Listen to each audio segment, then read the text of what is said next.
everybody? As we all know, cults come in all shapes and sizes, and today we are taking a step down the beaten path, away from Scientology for a minute to talk about the Universal Church of the Kingdom of God. And I'm so excited to introduce today's guest, Rachael Reign. How are you doing, Rachael? Hi, thank you for having me. I'm really excited. It's going to be good, I'm sure. There's so many similarities, as we were saying. So, yeah, it's going to be good. Yeah, we were talking just before we went live about how there are so many things similar between Scientology, Universal, and all other cults as well. The mechanisms that people use in these groups to control people, to coerce people, even though the beliefs are very different, the practices are very similar. And I'm really excited to sort of get into it with you.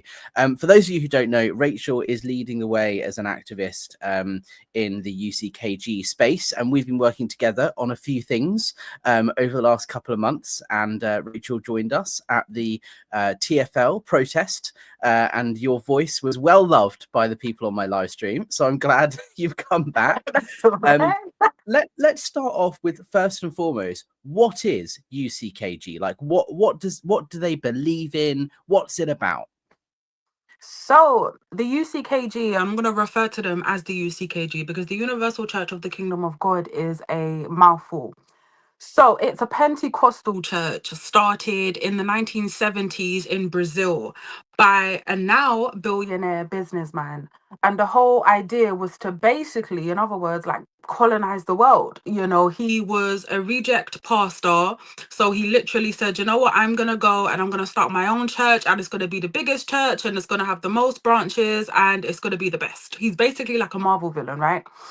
So he branched out from Brazil to the rest of the North America kind of countries, and then he branched out into America, and then he went to South Africa and then the UK. So now they're everywhere, and it's pretty much the largest Pentecostal mega church cult going because they're everywhere, every remote island, you know, every continent. There's nearly 40 here in the UK alone. I mean, they're literally everywhere, and their thing is, well, they claim to be Pentecostal, but a lot of their teachings from the Bible are, let's say, remixed. So they have a whole bunch of their own kind of like events and doctrine, and it's just a whole load of remixing going on. But at the core of it, it's about prosperity preaching. So they're heavy on, if you give tithe, you know, you're going to get into heaven. If you give X amount in offerings, you're going to go to heaven. You have to give sacrifices. You have to come X amount times of the week. You have to do this. I mean, it's a whole load of nothing when you look at it. It's all about money. It's all about control. And yeah, they do target the Black community in particularly, which makes them very interesting, because I know that with you guys in Scientology, they tend to go to people who are, you know, who have a bit of money to spare. Because I think to join Scientology, you need to have a bit of money in the bank, don't you? Poor people won't be of use to them. Yeah, it certainly costs. In Scientology, they call it making the able more able, right? There are literally Oh. videos of Scientologists spraying down homeless people with a hose outside one of their centers in LA. They do not care for people who are underprivileged or who are not from well-off backgrounds or who don't really have anything to offer. It's all about what can we get from you, and the idea is that it elevates you as a spiritual being, but it's ultimately all about money, isn't it, really? Oh God. Yeah. It's interesting how these cults work, right? Because it's either they want you if you don't have money, or they want you because you have money. I mean, there's always some agenda going on. So in Yeah. the UCKG's case, it's all about them wanting to take what little you have. They target vulnerable people and poor people because they know that if you're broke, if you're going through immigration problems, if you're going through stuff, you may just give the last tenner in your purse to receive some kind of miracle. And that's pretty much what they love. That's what they play on every single time.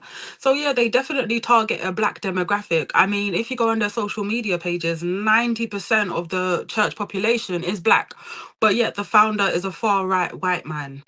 Like, it doesn't make sense, right? So yeah, the whole thing is just absolutely bonkers, which I'll get into. And so I'm thinking about the Mormon Church, for example, right? The Church of Jesus Christ of Latter-day Saints. They have their whole story is that, you know, this guy Joseph Smith found these gold plates and, you know, had a message from God, and like As you that's do. how they explain their difference in belief from mainstream Christianity is that they've had this prophet that's had a message and he's translated these things, and now that's why this church exists, is because we're following these new teachings. What's the story with UCKG? Like, what was the story that made people think this guy knows what he's talking about and I'm going to follow him? Well, it's a simple story, Alex. You take a cult leader, and like all good cult leaders, they have the message. They're the anointed from God. So in UCKG's eyes, Edia Macedo was called by God to preach the word and to spread across the nations and preach the gospel. So it's pretty much, he was chosen by God, so much so that he just felt compelled to create 2 Netflix specials all about his life and his journey to the altar. I mean, the guy's a raging narcissist. He literally, in Brazil, there's like A-list celebrities in every country, right? This guy literally hired like an A-list celebrity to play him in his biopic. And there's a 1 and there's a 2. And he's just such a narcissist. He actually rented out like rundown cinemas here in the UK and around the world to screen this, this masterpiece of his resilience and his absolute fabulousness. And they actually, it bombed, as you can imagine, because I don't think there's a high demand for that kind of movie. People are not really interested in such things. But according to them, it was a raging success and they sold multiple tickets. I mean, yeah, right. I mean, they got called out multiple times at the time. But yeah, I mean, it's even on Netflix now. Jesus. I mean, when I was going through Netflix and I saw it, it was just like a jump scare. Like, bloody hell, you can't escape these lot, can you? You leave a cult, but they don't leave you somehow. I've already got an idea for part 2 of this interview, Rachel, and that's watching that Netflix show and dissecting it. What was the actual story then? Like, what did he say? How did he receive this message from God? Did he say that he was, he found these gold plates, like they say in Mormonism, or did he just like receive a message telepathically? How did he explain that he was the chosen one? In a jail cell. Yeah. From what I remember, he got arrested for money laundering. Yep. And whilst he was in jail, being persecuted because they were persecuting his faith because he's such an amazing man of God, he had an epiphany, like, I need to set up multiple churches. I need to go and spread the gospel. So yeah, it happened in a jail cell. So yeah, take from that what you will. But that's where he had the epiphany, the light bulb moment in a jail cell. I mean, how convincing, how godly. I mean, a jail cell. So he kind of went from there, and that was his thing. I mean, he has so many books in his name, I lost count. But he even has the nerve to like have a picture of him in a jail cell. Thinking like, in a jail cell. I mean, the origins of a cult leader. I mean, he's like the blueprint. Other people must look up to him and be like, I want to be like him when I'm older.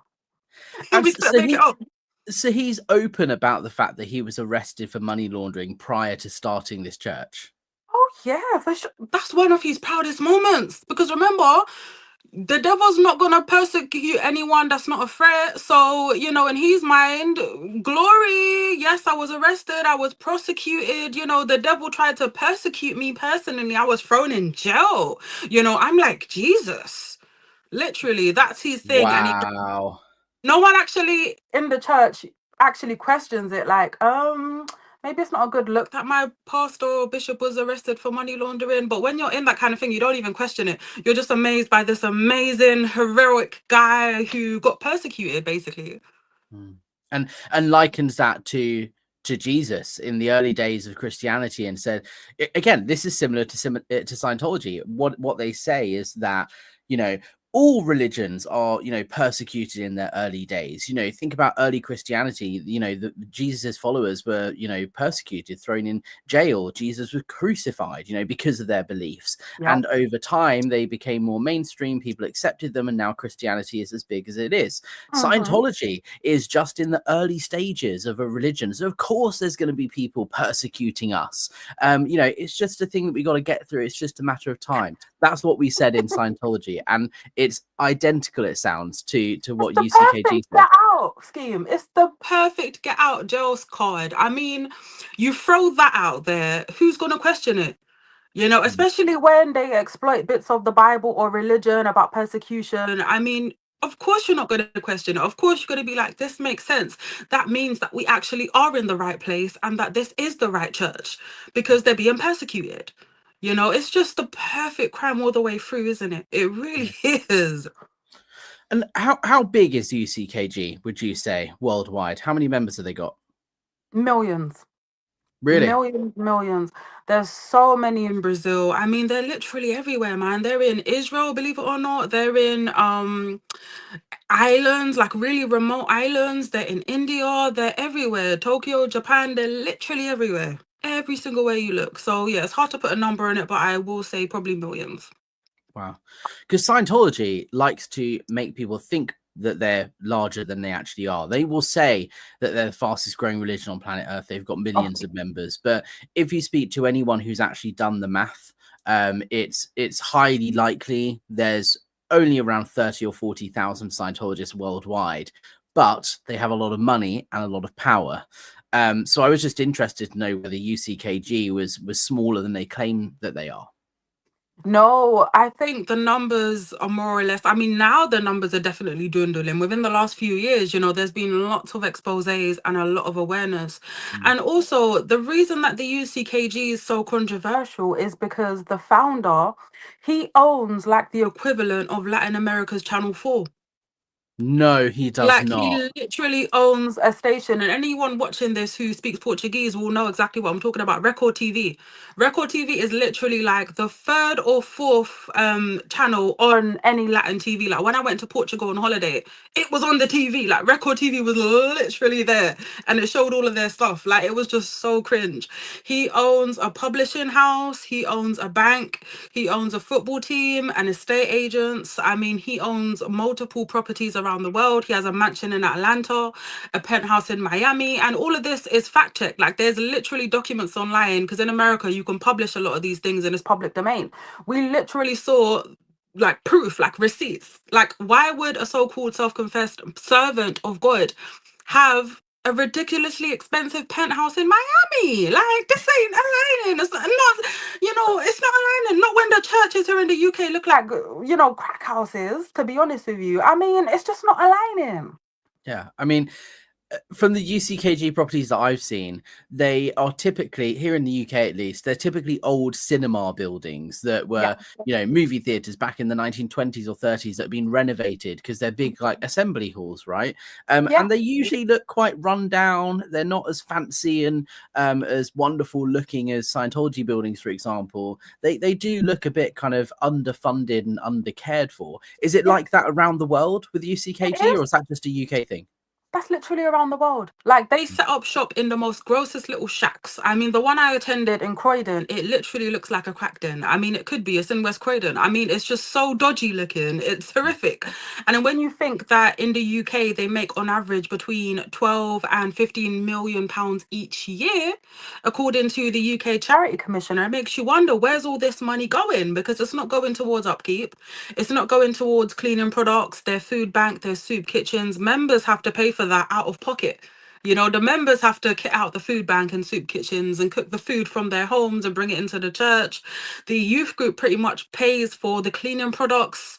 They're having to buy uniforms, books, tickets to their own events. I mean, there's constantly money flowing in, but like nothing coming out. So much so that, you know, in the youth group in the UK across the UK, and I heard from other countries as well that the youth group is known to be quite impoverished. Like literally, we had to be there the whole weekend, and we would literally like be scavengers of each other's food. Like, oh, can I have some? Can you bless me with some food? Like, we're literally poor as hell, but the church would never ever provide.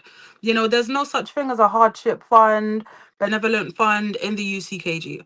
But yet there's benevolent funds and hardship funds in a lot of churches that don't even make half to 15 million pounds a year.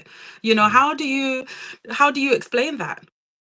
Yeah. And so how did you come across UCKG? You weren't raised in it, you joined as a child though, right? Yes. That's Yeah. right. And you I came joined across when one I of was these youth 13. groups. Exactly. Yeah, yeah, yeah. So I was 13 at the time.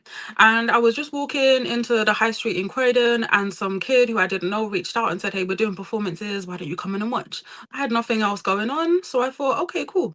So I went in. I didn't know it was a church because the UCKG go out of their way to not look like a traditional church.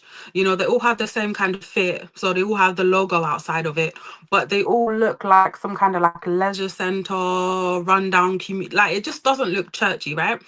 So when I went in, I remember being taken back that it was a church because it's like, oh my God, I'm born and bred in Croydon. I had no idea this was even a church. So that's weird. And all of these young people jumping around, it seemed really energetic. It seemed positive. I mean, it seemed really good. It seemed all right. So yeah, that's where it started. And were you religious before UCKG at all, I or no? wasn't religious. I really wasn't religious. I mean, if you was to ask me, I would have probably said I'm a Christian, like a lot of Black people, but I wasn't particularly religious. I suppose from the very beginning, they exploited my curiosity and my boredom. You know, I didn't have a definitive religion or a belief system or any of that. So in they come to kind of fill that empty vessel. Mm. And what sort of things did they say to you when you joined? Like, you know, you went to this youth group, and you walk in, you were surprised it was a church. Like, what happens on that day? What happens in the youth group? Do they invite you in to receive the message of God, or like what did that look like? It looked like a whole bunch of recruitment. So literally after the service, they sit you down, they get your name, your number, and they invite you to come back to a different service in the week. So I went on a Sunday, and then I was expected to come back the following Thursday for another youth group. And then from Thursday, it was, no, you should come on Wednesday, and then you should come on Friday, and then Saturday, and then Sunday. And then before you knew it, every day after school, I had to be in the church. Wow. So it takes over your life pretty quickly. Extremely quickly. I mean, literally, I joined when I was 13 to like kind of fast forward. By the time I was 15, I was made into an assistant of the church, which is basically like a glorified usher that had to wear this over £300 uniform and perform exorcisms on others. But yeah, I went through a whole bunch of stuff in that transition, but that's how fast it happened. You know, I went from being not even like a devout Christian to being like super conservative, senior within a church, you know, in control of basically like counseling people and dealing with people in crisis in like what, 2 years? It's ridiculous. And what did that journey look like? Like, how does that happen? You know, what sort of tactics and techniques do they use to recruit you? And I'm guessing you weren't getting paid for this working for the church, right? No, oh no, no, no. Payment? No, I was doing the work of God. They were doing me a favor. It was an honor. Yeah, it was an honor for me to buy that £300 uniform. the the thing with these kind of cults in particular, the religious cults, is it's so easy to manipulate people. You Mm. know, because in my mind, I was becoming a born again Christian. You know, I got baptized. I thought that I was doing the work of God. I thought that it was all above board and it was wholesome. You know, it's not until more like years and years down the line that I started to see the cracks appearing. And by then, I accumulated so much trauma, so much loss, you know, went through so many things before I came to that realization. But when you're in it, you're totally convinced that you are saving humankind, you know, you are saving people's souls, you are getting yourself a nice spot in heaven, and you're doing the right thing. Mm. And how does the money come into that? Like, someone just commented here, Juliana Bittencourt says, "Now give me all your money to buy your place in heaven." That's a common phrase that we hear with fundamentalist Christian cults, particularly. Was that the view in UCKG? Is the more money you donate, the better off you're going to be in the afterlife? Oh, absolutely. I mean, you basically had to buy everything in the UCKG, spiritually and physically. I mean, nothing was for free, including things like the Holy Spirit. You had to give, give, give. It comes back to this idea of prosperity gospel. You know, if you give financially, God will give back to you in the forms of blessings. And they're heavy on that. And because they always target really vulnerable people who are going through things, it's easy for them to get away with this kind of thing. Because if you are sick, you know, you're expected to come on Tuesdays. and give a special offering in order to be healed. If you're going through family problems, you're expected to come on Thursdays to receive special prayers for your family, in which you would also give another offering. You know, if you're going through things like depression and suicidal thoughts, which I'm sure we're going to talk about later, you're expected to come on Fridays to get yourself an exorcism. If you want to do the work of God and serve God and evangelize, then you have to come on Saturday, in which you're given another offering. I mean, you're given offering 7 times a day, 7 times a week, essentially. You know, and the whole thing is, if you give, God will give back to you. And there's different levels to it. Like tithe is a big part of the UCKG. It's a big part of many Pentecostal churches and churches that are big on the prosperity preaching. You have to give 10% of your income. The reason they're able to get away with it is because in the Bible, in the Old Testament, in Malachi, it mentions tithe. But the idea, and it's debated among Christians, that you don't even need to give tithe anymore. You know, it's not a New Testament thing. But a lot of churches see that verse in Malachi and they see that as their golden opportunity to preach and say, you see, it says here in the Bible, you have to give 10% of your first fruits to the storehouse. So basically, you have to give us 10% of your income. That was just the base. Because you still have to give offering at every service. You still have to give special offerings to prove your faith. And you still have to give huge offerings twice a year in this thing they have called the Campaign of Israel, where you're expected to like give your inheritance, a whole month's salary. Like people sold things, people sold their wedding rings, people sold their car. I mean, it was just so intense. And yeah, that was twice a year. So you're given a whole bunch of money. But let me tell you, for a people that was given so much, the UCKG has no millionaires.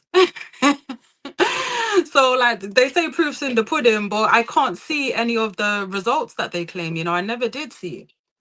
And is there much criticism or discontent among members who have donated money but who perhaps haven't seen the karma element come true? You know, that they've said, I've donated loads of money and I haven't received the word of God, or I haven't seen good things happen as a result of that. And the reason I asked that is in Scientology, you're not allowed to talk to other members about how you're feeling, what you're thinking. They will snitch on you. You get in trouble for being you know, concerned or worried about something, or questioning of Scientology, being critical. So you can never say to another member, why do the courses cost so much money, or why do the prices keep going up, or, you know, I didn't really get many wins from that last course, did you? You can't have any of those conversations. But Yeah. everybody is thinking it, and you can tell that everybody hates the constant sales tactics and pressure used in Scientology. Is it similar in UCKG? It's very similar, and I was automatically transported to those Campaign of Israels where, you know, when they would announce it, it's like that anticipation and that dreading, because you know what's gonna come. You know that if you could, you would literally hear the souls of the members sighing in dread, because it's like, again. But you can never say that to each other. You can't, because then you'll be accused of not being in the faith, of contaminating other people's faith.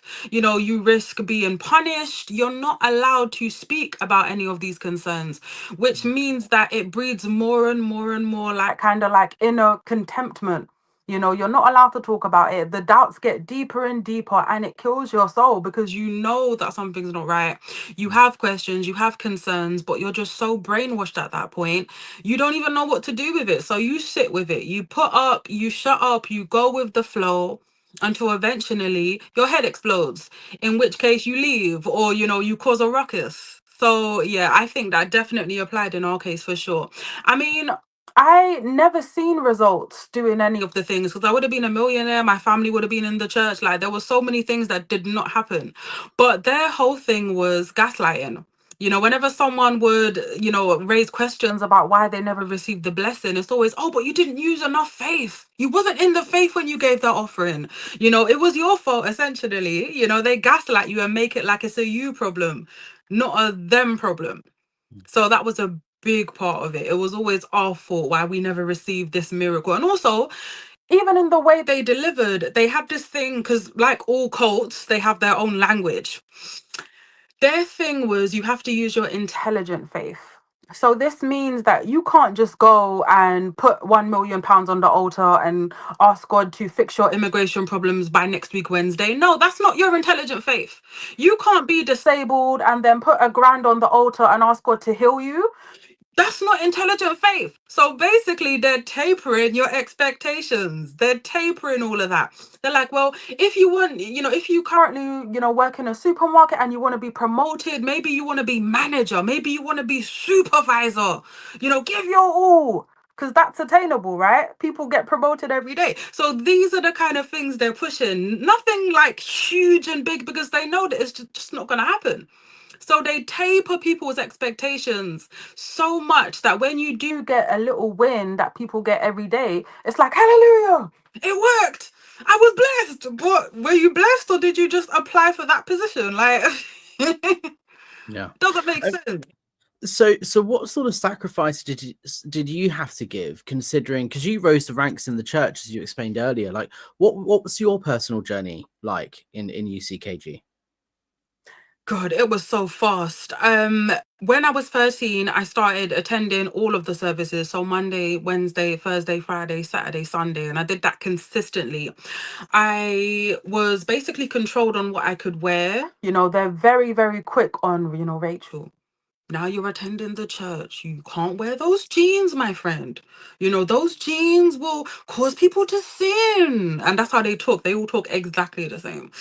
They're like, oh, Rachel, you swore. That's not good. You can lose your salvation. So they're quick with the behavioral modifications. They're real quick with it. They're right on you. And that's how you're able to change so quickly. So literally overnight, you become this like super conservative. You don't listen to worldly music, as they call it. You don't do any of the things you used to do. You stop hanging out with your friends. I mean, the journey was so quick.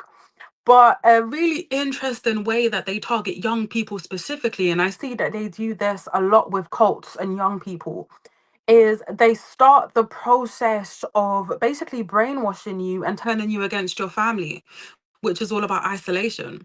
Because they'll come to a young person like myself who was attending multiple times and showing commitment, and they'll say, Rachel, now that you've been attending the church, I need you to know that the devil's going to try and attack your faith. The devil might even use your mom to say bad things about the church. People's going to say things, but you need to know that that's just the devil trying to steal your salvation. Don't listen to them, okay? And they would even like try and seal the door and be like, you see, when it happens, remember I told you. They're priming you. They are literally priming you for when your mom turns around and says, Rachel, you literally spend all your time at the church. Like, what's going on? If you join a cult, like, they're literally preparing you so that inevitably, when your loved ones do try to confront you or reason with you, you're like, oh, Pastor said this will happen. So that means the devil is after me. Oh, you can't be trusted, mom. And then you start to like, push them back. And then that emotional wall comes up. And you're basically brainwashed into thinking that you're responsible for your whole household salvation. So your goal in life is to get your family to attend the church and be members. That was literally our goal. We had the whole world's salvation on our shoulders. And I was literally like 13 years old when this all started. It's identical to Scientology. I was 15 when I joined Scientology, so a little bit older, but still a child.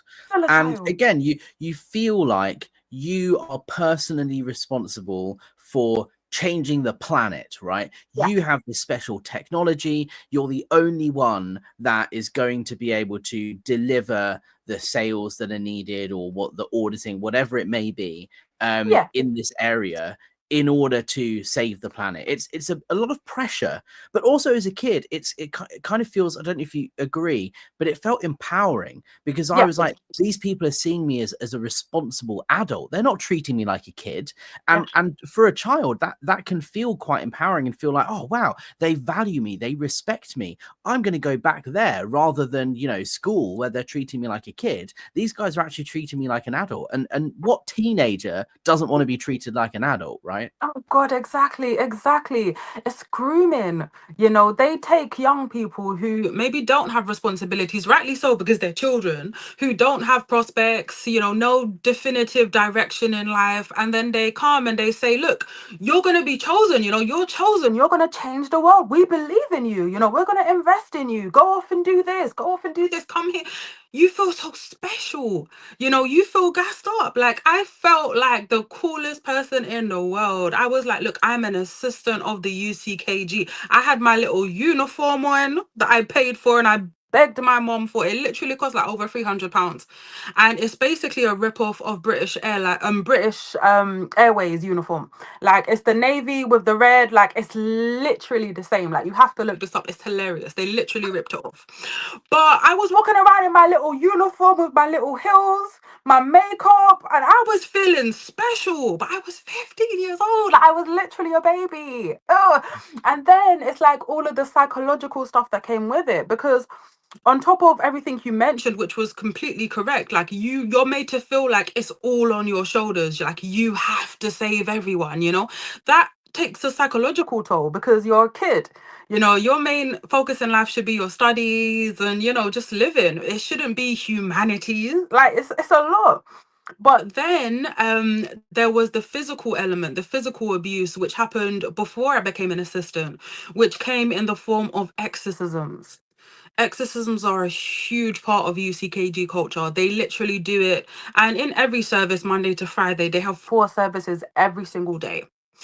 And Fridays, they dedicate towards deliverance, which is basically strong prayers. So if you're facing any kind of problem, it's expected that you should come on Fridays to receive an exorcism, to be delivered from said demon. So from I was 13, I was invited to attend these services, and it's extremely violent. It's just so intense, and no one explains to you what's actually happening. A child can never really give true consent to physical abuse anyway. But it's not like they ever asked, they just literally say, oh, what problem are you facing? And I was 13, and looking back, I really didn't have any problems as such. Like, it was all right. Like, there wasn't a major problem, but they make it so that you have to find a problem.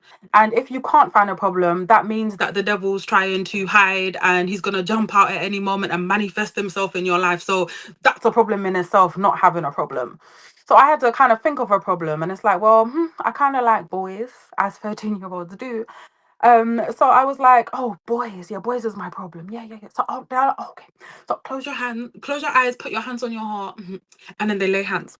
And then they're like, the demon that's causing her to be promiscuous, come out, manifest, show yourself. And then they're like pushing your head back. It is like in movies, like in movies where like the pastor's laying hands and the person's falling. It's literally like that. But in hindsight, it was again learnt behavior, because they're pushing your head back, they're speaking into your ear and repeating your problems back to you. Psychologically, you're going to think that you need to kind of go with the flow in order to be delivered.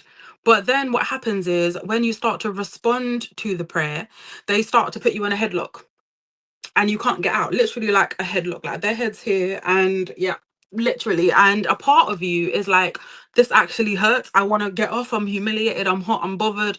But the other part of you is like, this is what I have to do to be delivered. So then you kind of start to embody what they're saying. It's like being in a trance. It's literally like being in a trance. It's really hard to explain, but that's exactly how it was. And that was my life for a good, what, 2 years or a year? Because 13, 14, 15, yeah, a good year and a half. That was my life every Friday. Going through that ritual, getting beat up basically, having the pastor grab your hair, because they lay hands and they do all of that. And when you respond to the prayer and you're like fully under a trance, for a lack of a better word, then they go through this thing called interviewing the demon. So they'll come with the microphone and they'll be like, what are you doing in her life, demon? And then you'd have to be like, oh, I make her like boys. And then the pastor's like, everyone, stretch out your hands towards this demon. And then everyone would have to stretch out their hands towards me and say, burn, fire, fire, fire. Then you had to kind of go along with it. It was just so made up and so fake. But that was my life for over a year. Literally, if my mom walked in and saw any of that going on, you can imagine. My mom's, we're black, we're South, we're South London, we're Jamaican. It would have went down because why are you grabbing up my child?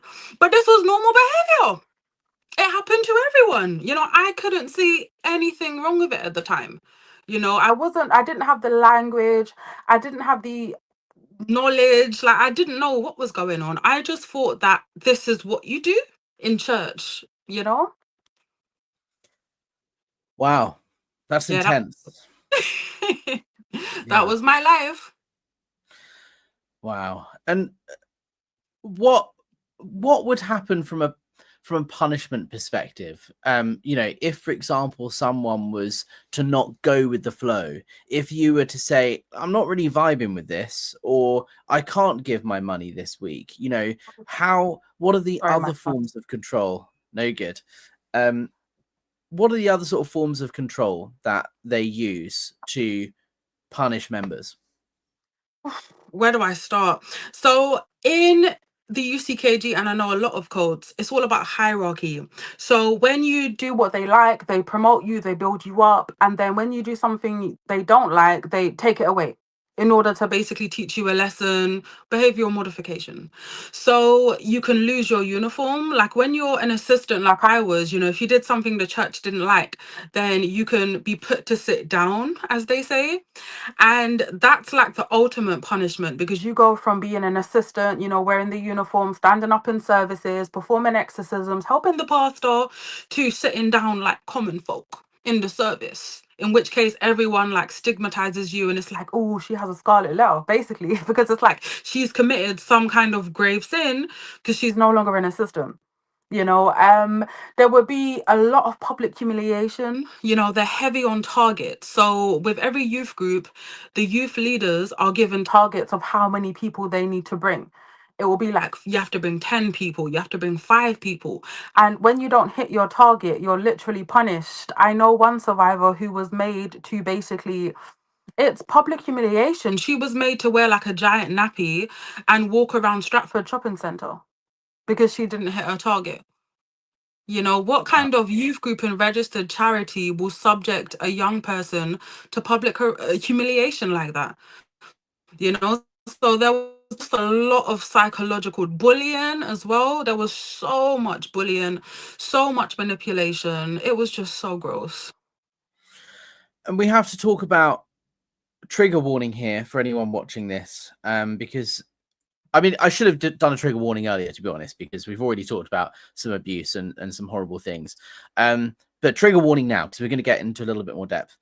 We have to talk about Victoria Climby. A lot of people watching this may not know who that is, may not know the story. It was in the press. It happened, 20 years ago, something like this.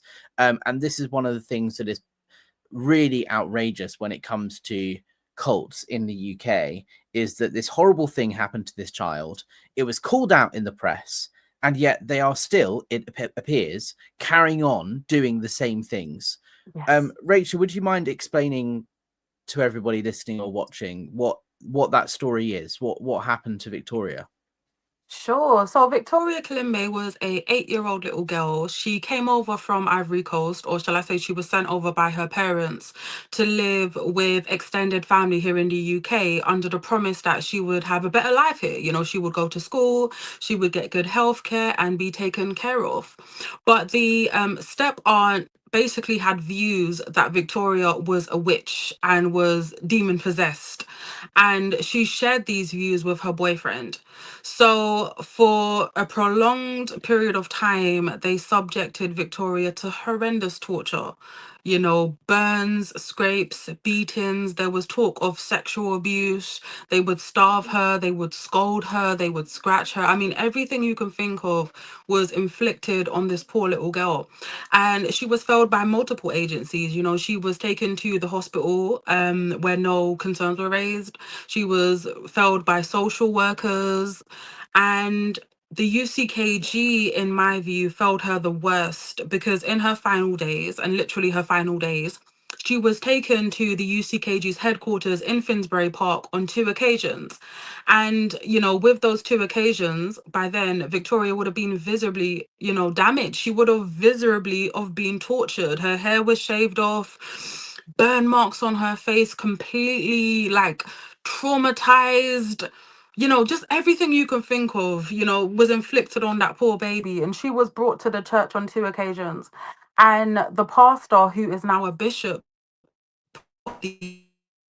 actually sided with the aunt that Victoria was demon possessed and needed deliverance on 2 occasions. So I believe the UCKG failed her in the worst way, because not only did they fail her and fail to see that this was a child in crisis and raise the alarm, but they demonized her too, which makes it so much more worse. You know, other agencies at least took responsibility, and tried to improve. We know that, there's been, unfortunately, cases after Victoria, and there probably always will be, unfortunately, but the UCKG has never taken responsibility. They've never admitted their failure. They've never set a precedent. They've never investigated, and they promoted the guy who failed her, which is like the ultimate slap in the face. So yeah, that's what that was. I mean, yep, she passed away as a result. I didn't mention that. But the second time she visited the church, she was literally dying. And the pastor didn't even have the insight to call an ambulance or the police. He literally just said, yeah, she doesn't look too good. You need to take her to the hospital. And they did. And she died. She passed away. So yeah, so-called man of God didn't even have the humanity to call an ambulance for the child who was literally dying before him. It was just so gross.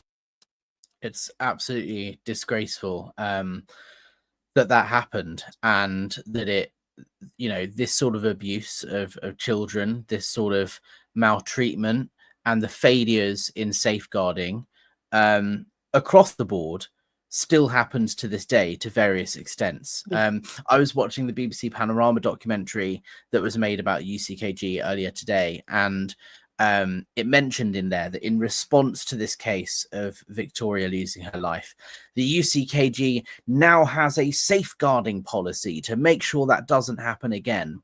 Now, BBC Panorama, first of all, that's one step on from Scientology, who don't even have a safeguarding policy. But there's a person in the BBC Panorama documentary that says there's no point in having a safeguarding policy if it's not followed. Exactly. Just saying you have a policy doesn't mean you action it, and doesn't mean children are safeguarded. Your experience having happened after Victoria and her story, you were a child.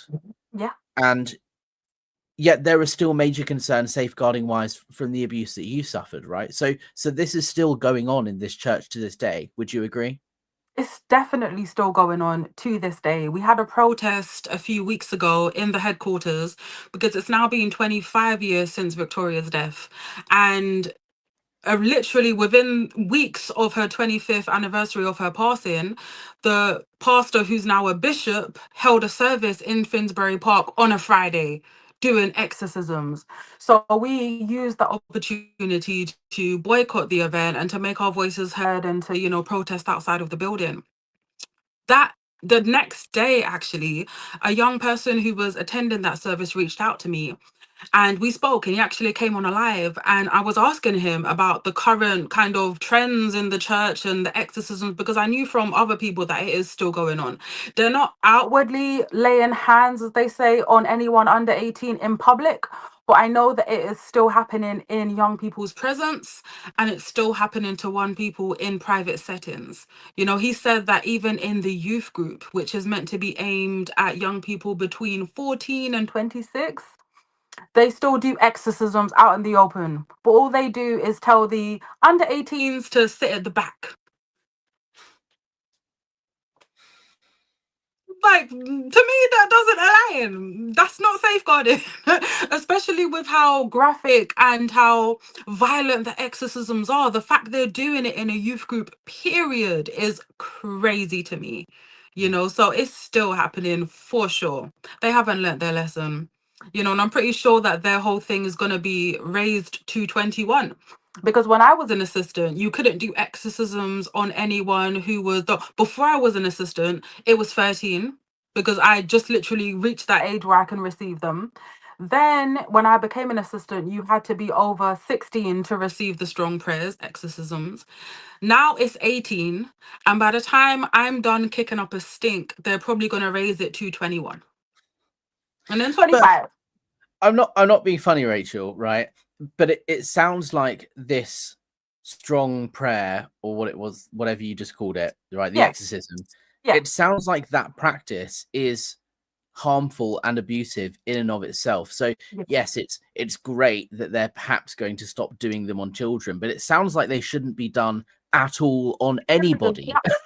Absolutely, especially when it's in a charity with vulnerable people. You know, my view is if you have a sound-minded adult who wants an exorcism, go ahead. You know, go ahead, pray, do it. You know, our thing isn't to like infringe on people's healthy belief systems or practices. You know, that's not the issue. Our issue is the UCKG calls themselves a help center. They're a registered charity. Why must they inflict a prayer that requires an age restriction beneficiaries? I mean, what kind of a prayer needs an age restriction? It doesn't make sense. It's crazy. So basically, I can legally get married, but I can't receive an exorcism in the UCKG. Like, it's just not aligning. It's not making sense. It's bonkers. It's bonkers. So yeah, I think sooner or later they're gonna have to outlaw that completely and just not do it, because I can't think of anyone really and truly who can benefit from the circus, which is the UCKG on Fridays. And what was it for you in your personal journey that, like, how did you end up leaving? What was it that got you to the point where you're like, not just I'm out, but I'm out and I'm going to become an activist and do what I can to raise awareness and stop this happening to other people? So when I was 15, I became an assistant. When I was 19, I got married in the church because it seemed like a good idea at the time. Because their whole thing is that you have to get married, you have to be an example to others. So they really rush and coerce young people to get married. So I got married to a assistant who was the same age as me. And yeah, the marriage was trash. It was really terrible. We had nothing in common but the church. But, you know, it seemed like a good idea. But around that time, that's really when the cracks started to appear. Because, you know, it's a fundamentalist church, so purity culture is a big part of it. So, of course, no sex before marriage, which is fine. That's what we did. No sex before marriage. So, when we got married legally now, that night we consummated our vows like good Christians do. Yes, to seal the deal, as it were. The next day, I basically got interrogated from my pastor's wife. And asked me, "Oh, so did something happen last night?" And I was like, "Yes." And she was like, "Oh." And then she told her pastor, her husband, and then the husband called me and he interrogated me about what happened on my wedding night. And then he hung up and then he called back and said that I'm being summoned to Finsbury Park, which is the headquarters, to be spoken to by the pastor in charge of the assistants, which is what I was at the time. He is now the bishop in charge of the UK. So talk about full circle, right? So I was summoned to the headquarters into a room, just me and him. My husband somehow wasn't invited. It was just me to bear the brunt of these poor decisions. How dare I consummate my wedding, you know, before the actual church wedding? Because that was their thing. Their thing was that even though you're legally married, you're not really married until you have your church wedding in 2 weeks. Right. So that was my doom. That was my downfall. That was my big sin. You know, give me the scarlet letter. I was basically interrogated for 2 hours, you know, with a man. I was literally 19 years old, full grown man, asking me to disclose what happened, why it happened, basically told that I was very sinful and that I need to take time to focus on my relationship with God, in which case I am not allowed to wear my uniform. And I was basically punished. And I'm coming, Auntie, go on. No, Sky will give you one. Come on. And as I said, that's like the worst punishment you can have in the UCKG. Like, to lose your uniform is huge. And this was literally like 2 weeks before my wedding. So I was like disillusioned immediately, because in my mind, it's like I did everything that was asked of me. I waited until marriage. You know, I've been doing the work of God. This isn't right. You know, for the first time, Okay, I'm coming, Auntie, I'm coming. It's like for the first time, realization hit me. And it's like, this isn't right. This isn't okay. So at that time, I had a pastor who was really a nasty figure. You know, he was known to do awful things, and he was aggressive and exploitative, and he was just an awful man. He made my decision to leave easier, but I suppose at that point, I was just so depressed. You know, I was so down because in my mind, you know, and all the stuff that happened in between, God, there's so much stuff I don't think we'll ever be able to unpack it. But in the UCKG, they would do these really gross things where they show you images of members who left the church and somehow like faced some awful calamity and died. So they would go to extreme lengths to drum into us that leaving would cause bad things to happen. Now, I was taught this from the age of 13. You know, I was now 19. In my mind, it's like, I can't stay in this church because the more I hear, you know, the more questions I have, the more doubts, I'm not going to be able to have them answered. But I can't leave because if I leave, then I'm basically forfeiting my salvation. Something's going to drop on me and I'm going to go to hell. You know, so it was an impossible situation. So I was super depressed. I did feel an element of suicidal thoughts because I thought, you know, there's no way to escape. Like maybe, you know, that would be an escape. But then I remembered that in the UCKG, it's a sin to commit suicide, or it's a sin to die and kill yourself. It's a sin. So you're going to go to hell anyway. So I was literally like finished because yeah, I thought about it and I was like, I can't do this anymore. You know, I was risking losing my husband because in the church they teach that if your spouse leaves the church, that's grounds for divorce. But at that point, the marriage was like, meh. I was like, if it happens, it happens. Like, I just want my freedom at this point. So I wrote a letter, well, a text message form, and I sent it to the pastor, I sent it to all my friends. And at this point, I was very senior within the church still because I was one of the I was one of the first youth assistants in the youth group. So everyone knew me. I was UCKG famous. Everyone knew me all across the UK. So I knew that leaving would be a big deal. It would be a scandal. Like Rachel from Croydon left because leaving's the worst thing you could do. But at that point, I was just ready to go. You know, I wanted freedom. I wanted it. I sent that message and I never went back. Good for you, Rachel. I mean, you know, firstly, I'm sorry that you went through what you went through. It's horrible. And it sounds like you're, you know, I know for a fact you're not alone in your suffering. There are people in lots of different groups who will resonate with your story. Whether or not it's UCKG, there are people who I'm sure are watching this right now and thinking, I had the exact same thing happen to me in my group. And I think that it's really powerful that you've taken it in your stride and you're trying to do something about it. What's that journey been like as an activist for you? I know we've been working together on a few things. I haven't told my channel too much about it, other than we've been supporting each other. What's it felt like for you? You know, for me, it feels quite empowering to be like taking back my life and trying to do something to help other people. Is it the same for you? For sure. I never set out to be an activist initially. During lockdown, that's when my marriage deteriorated and I basically separated from my ex. And that was the only thing stopping me from talking out beforehand. You know, I've always been quite outspoken. But I weren't able to ever talk about it publicly because my ex-husband was still very afraid of the church, even though he left a few years after I did. But when he wasn't in the picture anymore, suddenly I was like, I can talk about this now. And it was lockdown. We were all a bit bored. I was talking to a friend who also used to attend, and I'm like, why don't we go on Instagram and just chop it up and just talk about all of this? Like, why don't we just get it out, you know, in the open? We didn't think much of it. Went on live, chopped it up for about 2 hours.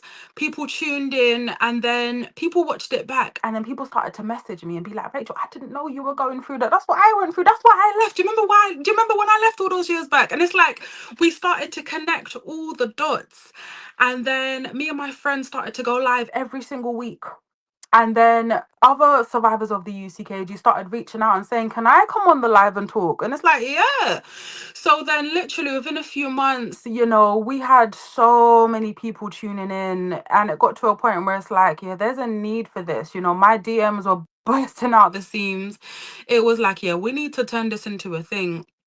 So it happened so fast that my friend who we went live with initially, she was like, yeah, I don't think I'm cut out for this. But I was like, no, I want to still do this. So I continued to, kind of cultivate this space.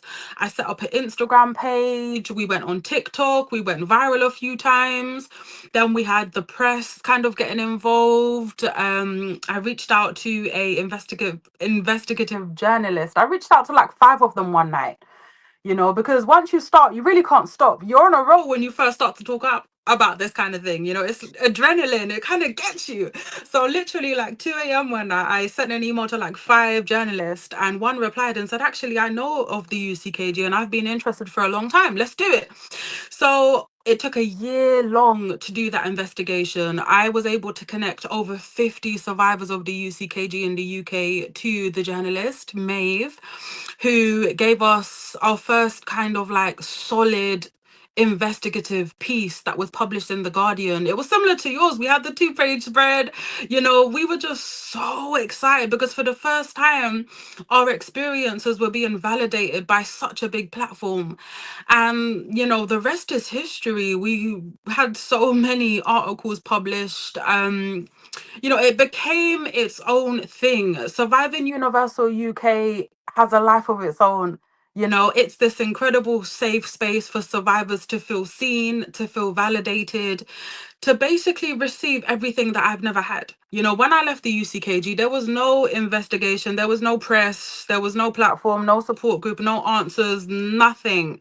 I had to literally figure out things on my own. But I'm proud to say that now, when someone has concerns or doubts about the UCKG specifically, you Google UCKG and you get ample evidence, you get ample things to research so that you see that actually it's not just you. It's not just in your mind, it's a real thing. Then you start to investigate more and go down the rabbit hole, as it were. And you start to feel validated. Surviving Universal UK, I'm just so proud of it. We've really moved mountains over the last nearly 4 years now. We're part of the National Working Group Against Spiritual and Ritual Abuse, to which I'm an advisory member.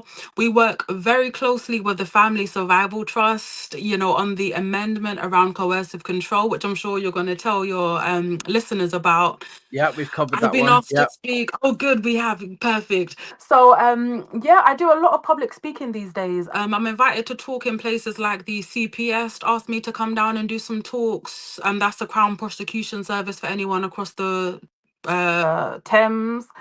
I speak at conferences around safeguarding, trafficking. I had the Salvation Army. There's a whole lot. There's a whole lot. I pretty much don't shut up about this because there's just such a need. Oh, there we are. Surviving Universal UK, my baby. And before anyone calls me out for not following Rachel, I'm not logged into Instagram on this page. I'm already following Rachel and Surviving Universal. We were talking in DMs only earlier today. So Yes, I this can is confirm.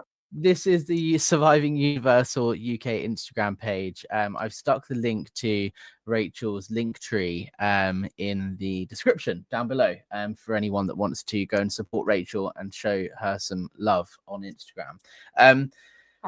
What a story, and what a powerhouse you are, taking the lead and doing what you can to try and raise awareness of the abuses and stop them from happening. Have you had any backlash from Universal, from UCKG as a result of what you're doing?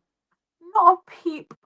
In other countries, they tend to be quite litigious, but I think because we're in the UK and there's certain laws, protecting whistleblowers, I think they've been very hesitant to kind of go down that route, especially given that, you know, they're a church, charity, youth group. I think they don't want me in a courtroom proving everything I say is correct, because they know that I have the evidence and they know they don't have a leg to stand on. So ever since I started doing this, and at first I was super nervous because they create a space where it's like they're the biggest, most powerful force, you know, that's what they want. They want survivors to feel that they'll be, you know, punished for speaking out. But, you know, I didn't know what this was when I first started. You know, I didn't know that this would be what it is. I just knew that I just had to talk my truth. And I'm pleasantly surprised to say that I haven't received any kind of retaliation. You know, the most I received is slander. You know, I'm known as the devil woman. I'm every name under the sun in the UCKG. I'm the ultimate enemy. But I don't mind because, hey, I'm talking the truth. So, yeah, there's been no backlash. Thank Join goodness. the club, Rachel. You and I both. Yeah, We're we're both bad apparently people. we're anti-religious bigots that just hate on religion, apparently, according to our former cults. Juliana Definitely. Bittencourt here Word. says, oh my god, they made the surviving universal Yeah, UK yeah. against religious hatred. Yeah. That's That just popped up a laughing. few weeks ago. They literally went out there. It's a hot mess. It's a hot mess. But this is typical of cults. You know, cults have to portray us to be the bad guys because they can't outwardly come out and be honest about why we left. They can't come out and say, actually, Rachel fell into depression because we were putting too much pressure on her and she was struggling with her mental health as a result of our teachings. They're not going to come out and be honest. So they have to come out and say that we're evil, we're demon possessed, we're this, we're that. They have to do all of this to save their own skin. You know, it's part of the territory with speaking out about a cult or leaving a cult, you know, because even if I was to leave quietly and keep my mouth shut, I would still be, in their minds, a demon possessed, you know, person. So I thought, you know what, let me at least just let me talk my truth. Let me say what I have to say. Let me get this off my chest. Let me help other people in the process. Because it is what it is. I'm damned if I do, I'm damned if I don't, as far as they're concerned. So yeah, it's definitely been a journey. And it's an incredible one because, as I said, I never set out to do this. You know, people from the church, and I know that you feel you have the same experiences. People who are in there see us as like the aggressors. We're making all of this up to like have our moment in the fame and, you know, to have like some kind of fame. But it's like, I would much rather not be known for someone who was in a cult. You know, I would much rather be known for something more glamorous, personally. I mean, Yeah. and I could have made stuff up left, right, and center. I could have made it so much more worse. You know, if the narrative they were putting out there was correct, you know, things you could just, people are able to pick sense from nonsense. You know, people inside of these organizations, they seem to forget that we were literally where they was. We heard the messages, we went through the ideology, we went through it, we were literally there where they was. How quickly we forget. You know, how fickle that relationship is. When you do what these cults want you to do, you're amazing, you're exalted, you're godly, you're chosen. But the minute you start to use your God-given head and start to actually use your brain, you become the enemy. You know, what sense does that make? What kind of church? What kind of charity? Yeah. And that's exactly the same as Scientology, just with different context, like different wording. You know, the whole idea is L. Ron Hubbard is source. You can only read L. Ron Hubbard's books. He has the source of all knowledge, and you're not allowed to read anything critical about the church. You know, Yeah. even if you were to read it, you'd be heavily discouraged. You know, you'd be punished. You're told why would you want to do that? You know, this is the information that you need to receive. And so you become controlled from an information perspective. And if you dare even think about reading something critical about Scientology, well, why would you want to read that? Like, what's wrong with you? Right? It sounds almost identical to what you're describing. It's exactly the same thing. They make it like contraband. It's basically porn. Looking up anything negative about the church is basically porn. Like, it's the most dirtiest thing you can consume. It's filth. But if they're not doing anything wrong and it's all just some big conspiracy, what do they care?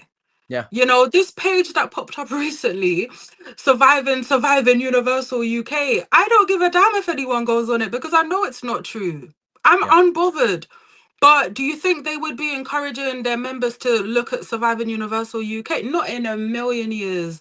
They actually troll and patrol my comment section because poor some young people who are new to UCKG, they comment and they share their experiences in the comment section, only to message me and say, "Oh my God, my team leader just messaged me and told me to take that comment down, and I have to have a meeting with Pastor tomorrow." It's like, oh my God, so they're that bothered. It's like, if you're not bothered and if the whole thing is a conspiracy, Yeah. what's all of this? Like, why care? They're doing too much. They're telling on themselves. And the other thing is, I'm quite lucky in the sense that although the UCKG has millions, they're not very clever. So they're forever tripping themselves up and stumbling on their words and proving things, you know. So it's a matter of time, you know. Their time really is up. I think, especially in this current climate, where we're getting less tolerant towards these kind of things and we're taking a more kind of like, no, this is unacceptable approach. Things will change. And I'm more than happy for for UCKG to be the example that's made. You know, let's do it. If that's what it takes, if that's the precedent that has to be set, then we have to do it. Because as things stand now, it's too easy to set up cults. It's too easy. Me and you tomorrow, Alex, can set up a church cult and we can I'm down. exploit the Bible. We'll be rich. We'll be I, stinking look, rich. All right. I'm down for setting up a cult on the condition we don't abuse anybody. Any money that we raise goes actually towards helping people, and people can come and go on their by their free will. They can choose to leave whenever they want. We don't restrict anyone. Oh wait, hold on. Then it's not a cult anymore. You're kind of defeating the purpose, man. What would we do? What would we do with them? What we're talking about is setting up a support group to help people who leave these cults, right? And that's what we're doing. You know, we're working together, we're collaborating as cult survivors. We have to stick together. And Yes. I've thoroughly enjoyed working with you over the last few months and working closer together because our experiences are very similar, even though they're different groups. And I think the more people that realize how similar the story of someone UCKG is to the story of someone in Scientology, even though they have very different beliefs and the context is different, yeah, the mechanism, the tools, the tactics are exactly the same. And that's why we need to change the legislation here in the UK. Coercive control became illegal under the Serious Crime Act 2015, but it applies specifically and exclusively to domestic partnerships, relationships within the home setting. What we're asking government to do is to change that ever so slightly so that it broadens its application, so that it can be used to clamp down on the coercive control that groups, churches, pastors, youth groups use to influence and control young people, children, and adults too. It's a small change we're asking for, but it's a big task, and I'm honoured to be standing alongside you in that fight. We're glad to have you. You know, when we first met each other on that conference we did with, was it Faith to Faithless? Yes, yeah. It was Faith to Faithless, right? I was just like, yeah, this guy has to be on the team because you get it. You get it. You know, it's one thing to come out of a cult and to kind of rebuild your life, which is hard in itself, but it's another thing to say, do you know what, I'm gonna do something about this. So it's a privilege and an honor to have you on board, and you've already gave so much insight and been such a support to the cause. You know, I believe this legislation being passed is inevitable because it's going to get really hard for the judiciary to justify why coercive control is unacceptable in a domestic setting, but not in a church, for example. It's You just, know, it there's just no when you way put it like to that, it's justify just it. madness, isn't it? It's It's madness that that's madness. the argument that we're having to make. It's literally the case because when I tried to report this to the police a few years ago, my experiences with the UCKG, I was told that actually, yeah, you have undergone coercive control, but because, you know, the relationship between you and your pastor isn't domestic, there's nothing we could do. Like literally, if it was my boyfriend, they'll be sending the police around. But because it's my pastor, he gets a pass. That's literally the reality we're dealing with. So this change and amendment is going to make all the difference to survivors of cults, because that's one thing that we all have in common. In every single cult, there's always an element of coercive control. So that amendment will give us a fighting chance to finally bring someone to justice, you know? And I just can't wait for that day, because, yeah, we're going to be able to sit on the right side of history and say, "Do you know what? We did all right there. You know, we actually made some change." So, yeah, it's an exciting time for sure. I can't wait to see what's going to happen next, you know? Me too. I'm also aware we're over the hour. So I want to. Should we do some questions? Because I've been starring stuff as we've been going through, and I don't want to miss any out. Is Sure, that cool go with you? ahead. If we answer. Please, go ahead. Okay, so there's some from the very beginning here, just people saying hello and welcome. Lupita saying lovely Rachel. Hans Christian Schwartz saying guten Abend, Alex. Guten Abend, mein Freund. We have Care for JCYT. Hello from California. Danielle Chamberlain is saying, gimme the money. Absolutely. Oh. These cults lie about their statistics. Juliana Bittencourt, who lives in Brazil, actually says record TV sucks. I know, right? Yeah. It Sue does as well. Denham It here sucks so hard. says, so happy you followed up with Rachel's story. Juliana again here saying, that's what happened here. Movie theaters became churches, especially Universal. Universal is the biggest, or the first mainstream at least, cancer here in Brazil, is how she describes it. I would describe it the same way. Yeah. Sir Crumbly Blundertruss, what a great name. Wow. So glad I caught this live. Rachel is lovely. I absolutely agree. Juliana's been a member or a new member. Thank you so much for joining, and thank you for supporting the channel. Thule Neo says, it's only now that I've realized that the church started after the founder's child got sick and he could not afford the hospital bills. Is that true? Yeah, because he does have a daughter that she was born with a condition, but I don't know the timing. I don't actually know the timing. I don't know how old she is, but that wouldn't surprise me. It wouldn't surprise me. I mean, that's a good way to make a healthy profit in order to get your kids some surgery. Let's start a church. So it wouldn't surprise me. And look, I'm not against somebody trying to raise money to provide the medical support that their child needs. I think the problem is when your method of raising money is by exploiting vulnerable people and abusing them. That's Definitely not unethical. Definitely unethical. I wouldn't put that.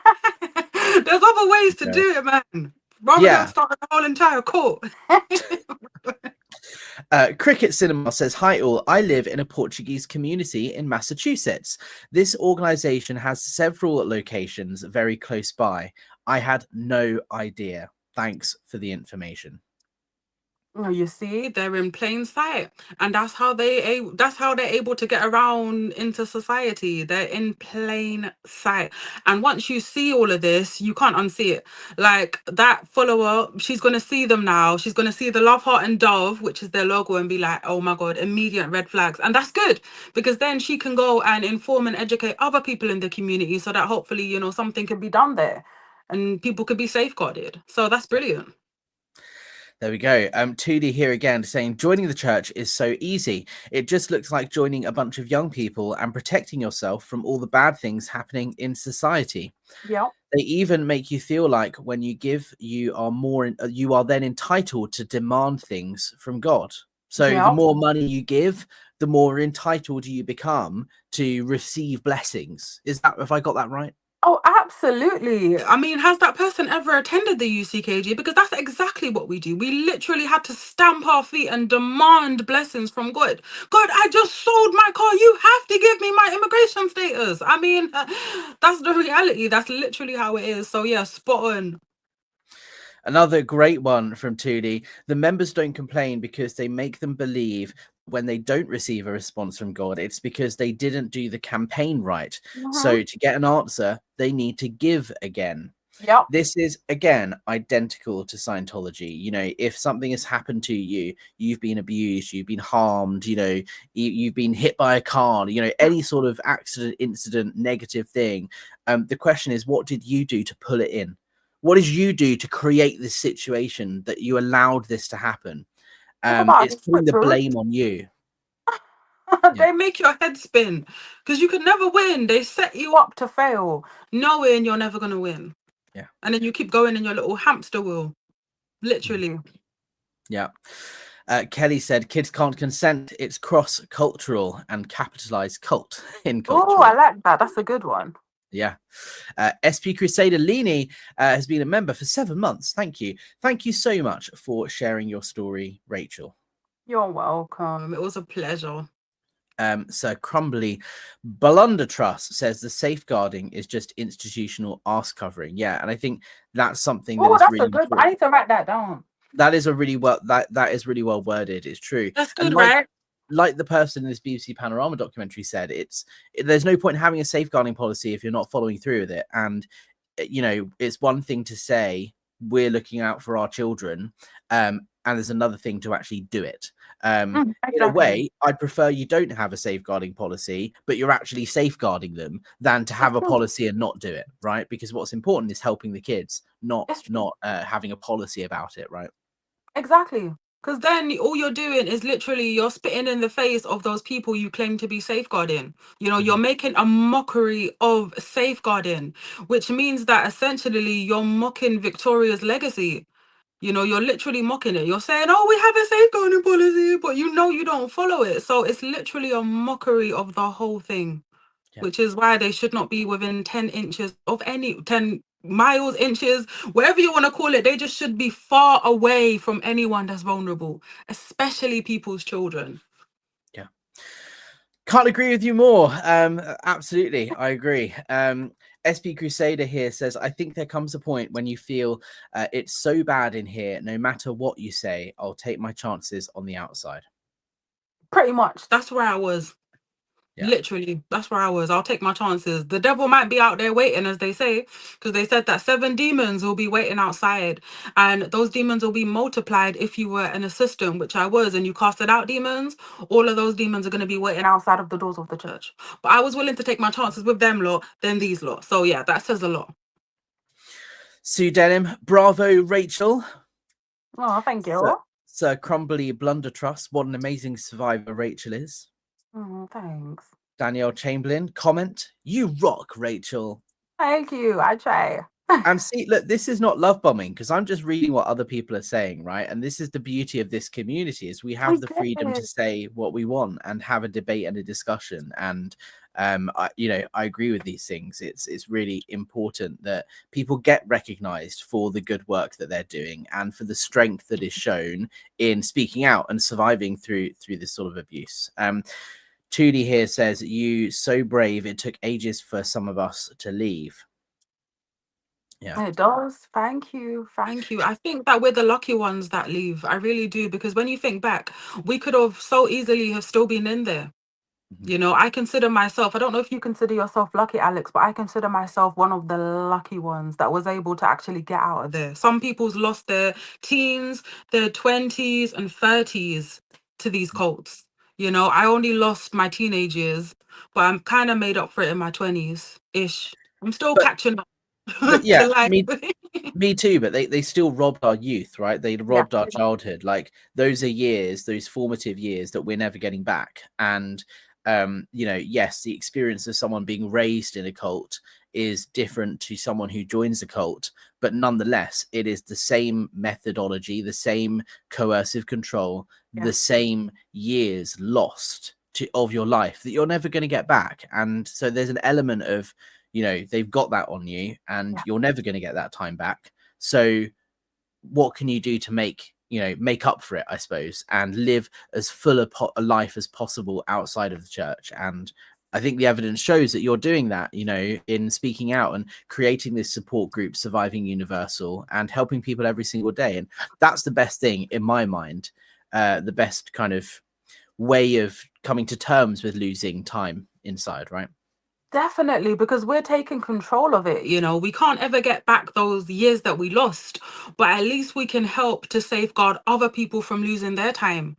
you know, and that's just so healing, and it's so beautiful to know that we're able to turn all of this pain into actual power, you know, and to make a difference. It's wonderful. I mean, you know, I won't be able to get my teenage years back, but I'm making up for lost time. You know, I'm back at uni, I'm in my final year in law school, which I didn't think I'll get to, but we got there part time.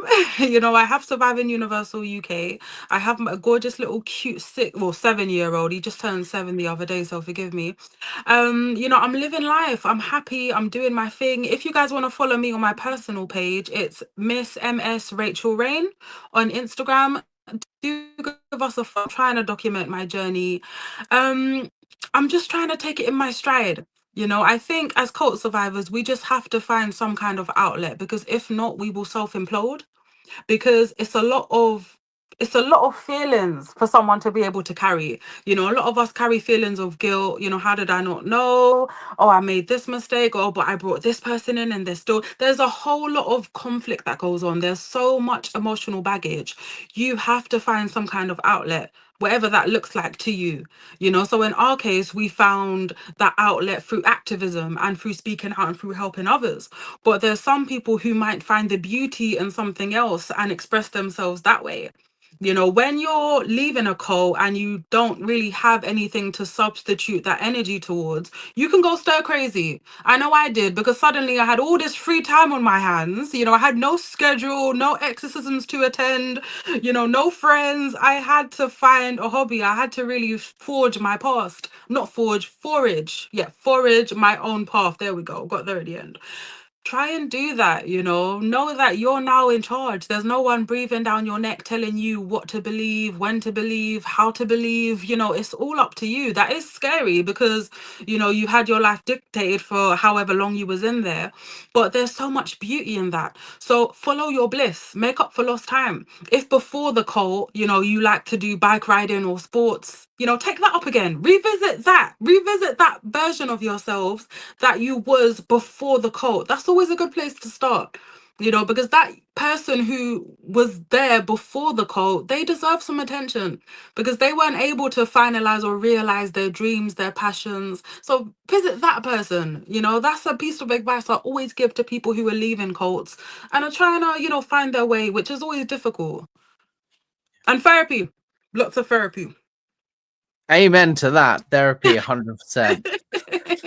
Rachael Reign, thank you so much for joining me. Thank you to everybody who's watched this, who's commented. There are bunches of comments I haven't managed to get through. So, Rachel, we have to go back and look at the live chat after the video has finished.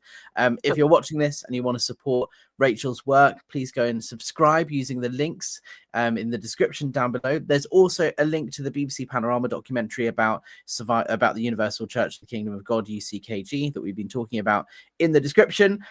We didn't get a chance to play the clip that I wanted to play, but we'll have to do that on part 2. If you want to support the channel, press the like button, leave a comment, all that stuff. And thank you, and we'll see you on the next one. Thank you again, Rachel. Thank you guys so much. Take care. Thank you.